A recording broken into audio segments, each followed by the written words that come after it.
आज हम आपको उत्तर प्रदेश में हुए ईवीएम घोटाले का सच बताएंगे।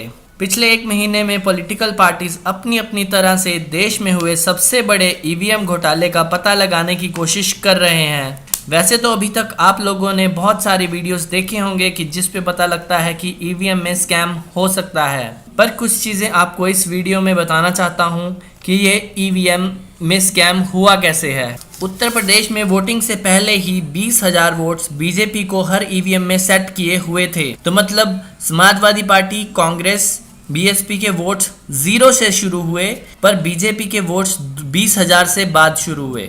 मतलब उनको पहला वोट पड़ते ही 20,001 वोट पड़ गए। दूसरी बात, अब ये ज़रा ध्यान से समझने की ज़रूरत है कि ईवीएम की रेशियो वाइज सेटिंग की जा सकती है, जैसे 3:1, 2:1, 5:1। इसका मतलब जैसे बीएसपी के साथ बीजेपी की 5:1 की सेटिंग की थी, मतलब बीएसपी का हर 5वां वोट बीजेपी को जाएगा। इसी तरह से समाजवादी पार्टी कांग्रेस के साथ बीजेपी की 3:1 की सेटिंग थी, मतलब एसपी कांग्रेस का हर तीसरा वोट बीजेपी को जाएगा।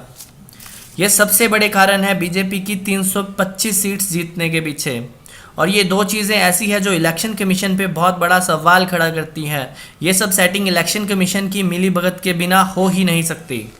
इसके बाद ही मायावती ने सुप्रीम कोर्ट में केस किया है, जिस पे कार्रवाई करते हुए इलेक्शन कमीशन और सेंटर में बैठी मोदी सरकार को सुप्रीम कोर्ट ने नोटिस भेजा है, जिसकी सुनवाई 9 मई को होगी। समाजवादी पार्टी जो कि ईवीएम पर अपना मुंह नहीं खोल रही थी, उसकी वजह थी समाजवादी पार्टी यूपी में बैलेट पेपर पे पोल्स करवा रही थी। उनके पोल्स के हिसाब से बीजेपी तीसरे नंबर की पार्टी रही है। हर जगह समाजवादी पार्टी और बीएसपी की ही टक्कर नज़र आ रही है। बीजेपी को मुश्किल से 40 सीट मिल रही थी।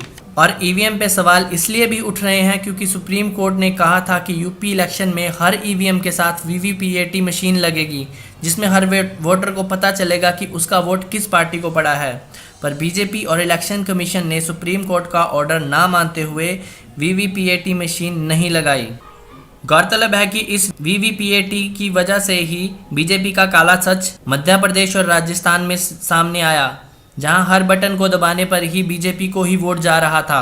शुरू में तो इलेक्शन कमीशन ने मध्य प्रदेश में 19 ऑफिसर्स को सस्पेंड कर दिया और राजस्थान में 27 ईवीएम जब्त किए, जिसमें हर बटन पे बीजेपी को ही वोट डल रहा था। पर अब उन केसेस का क्या हुआ कुछ भी सामने क्लियर नहीं है। एक तरह से मान लो कि इलेक्शन कमीशन ने इन दोनों केसेस को कूड़े के डब्बे में डाल दिया है।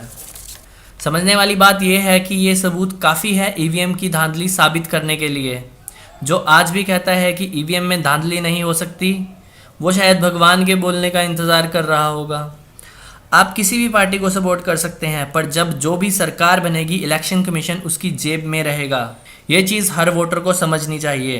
पार्टी भगत ना बनिए, भारत के नागरिक बनिए। नमस्कार।